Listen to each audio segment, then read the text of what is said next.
there's like physical violence, but also psychological or emotional violence, which is like verbal abuse.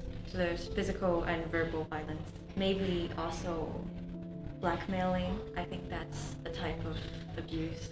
Alors, je pense, j'en ai pas l'expérience, mais je pense qu'il y a la violence donc physique, les coups et blessures, la violence psychologique, donc on va essayer d'atteindre l'autre dans sa confiance en lui, en l'insultant, en le rabaissant. Les violences psychologiques aussi par le fait d'isoler la victime, en le coupant de ses proches, ses amis, etc. Et tout simplement l'intimidation au quotidien par les insultes, les interdictions, les menaces, tout ça. I would say there's the emotional abuse and physical abuse. Yeah, I think that emotional would probably be the biggest one, just because it's one that kind of goes unspoken about, because a lot of it tends to be neglectful, like the parents not really taking care of their kids, for example, or yeah. Or there's violence against children, but also against wives, but also I guess husbands, because it works both ways. Does like gaslighting count? Huh? Yeah, sure. It's like emotional abuse, where you basically convince someone into thinking like that the bad stuff happening is their fault, and you basically just trap them. It's a form of domestic abuse, but psychological. I think it consists mostly of like verbal, but also physical abuse of any type. And also probably like manipulating and controlling the person's actions.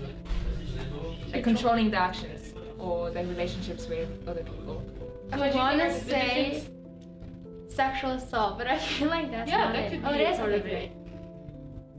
Like the types of violence that like an abuser will inflict on their victim. Well, also like okay. there can be word violence as well. Like, Yeah. I don't know if that Verbal counts.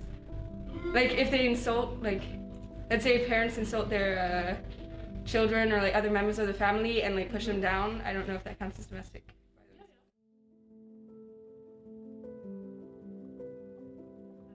Je pense qu'il y a une part d'hérédité familiale, qu'il y a des hommes, parfois des femmes qui ont tendance à reproduire ce qu'ils ont connu.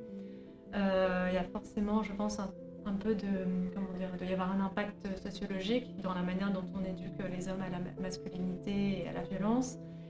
Et je sais pas, peut-être parfois aussi un impact peut-être de certaines maladies mentales qui vont provoquer le fait qu'on ne sache pas contrôler ces afflux de violence. C'est pour moi surtout une question d'éducation aussi.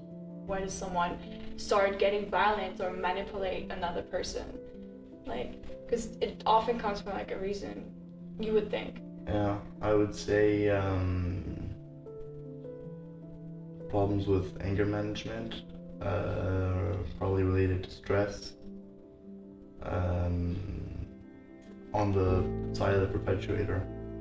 I definitely think that there's some sort of generational trauma.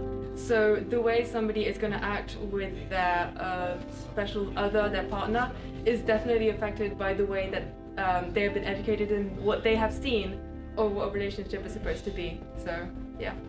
Do you think people are educated enough on the subject of domestic violence? Have you been educated on it? I've been told about it by my parents. I've heard about it on the radio, seen it on TV, but I haven't ever had an intervention that would tell me exactly what it is and what the consequences are.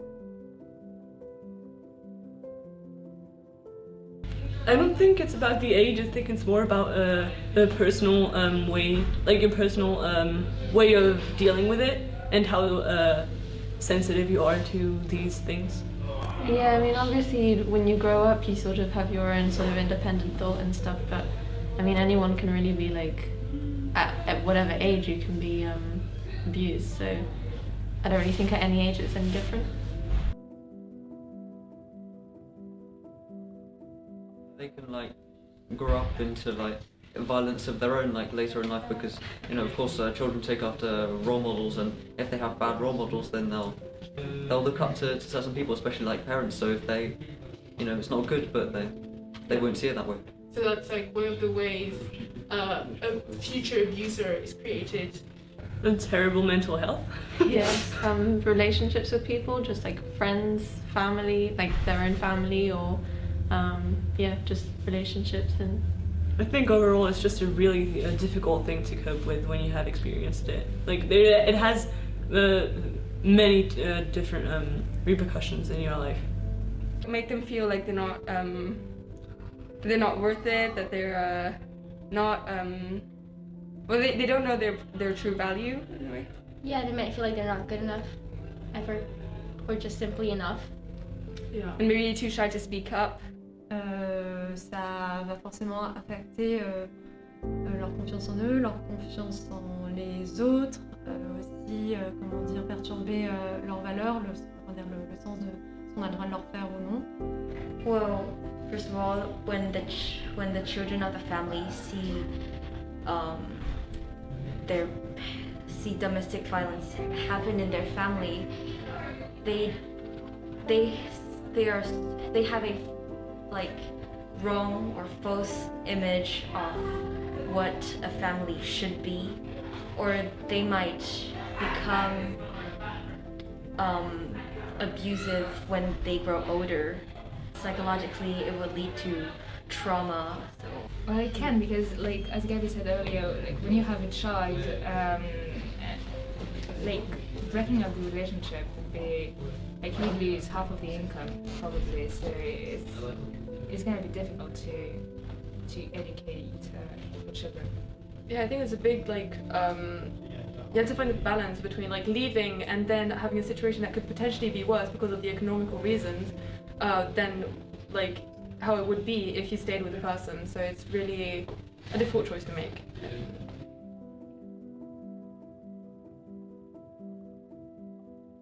They're scared to leave, and how the abuser might, because if the abuser threatens them, they might. Well, in one case, if the abuser threatens them, then they might not feel comfortable to leave. Yeah, or they could just be like really used to it, and like they don't know what their life would be like if they weren't being abused. So just the thought of leaving that might be scary. The reason they were together in the first place, they trust each other. Or at least the abused person trusts the abuser at some point. So that made you think it'll get better. Yeah. Whereas I think definitely the pressure of like what the consequences would be if you leave. For example, if you have a child, then you know that the child is put at risk if you leave. And also habit, like if you've lived like that with that sort of relationship your whole life, then you're going to get used to it and it seems normal to you even though it's not. Also, if you've seen it like growing up, it seems normal to you, so you don't think that you're really suffering anything particular. Also, if you sometimes you like the person that abuses you just because you really like them and you can't imagine living without them.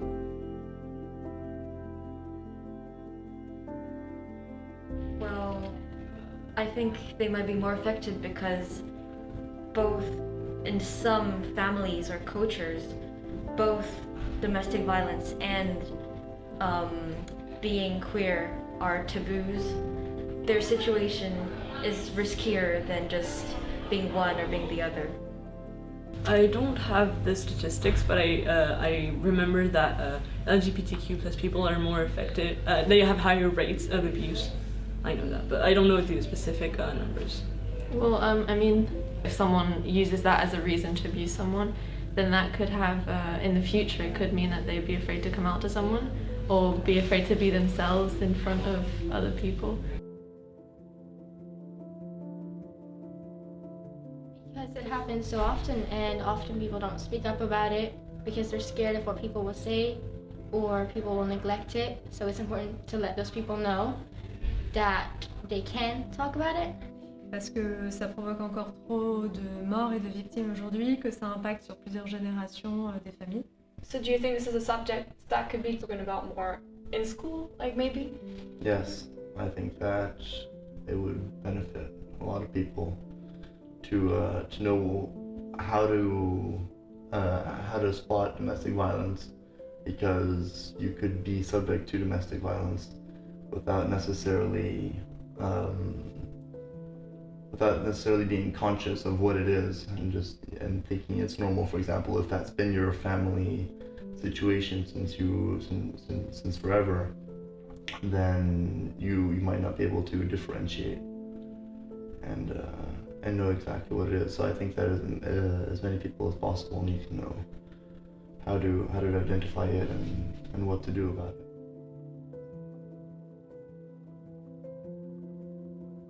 I guess I would just try to talk about it with the person who's a victim of these violences, and then maybe try to talk about it with the police or something. But like, I don't know if it can really help or whatever. Yeah, there are also like associations and stuff that work to like help people in these situations. So even if like you personally cannot do anything, there's always a possibility to like contact somebody other so that they can actually do something about the situation. Because personally, it's very hard to change it, you know. That's great. What do you think you should do if you ever are victim of domestic violence?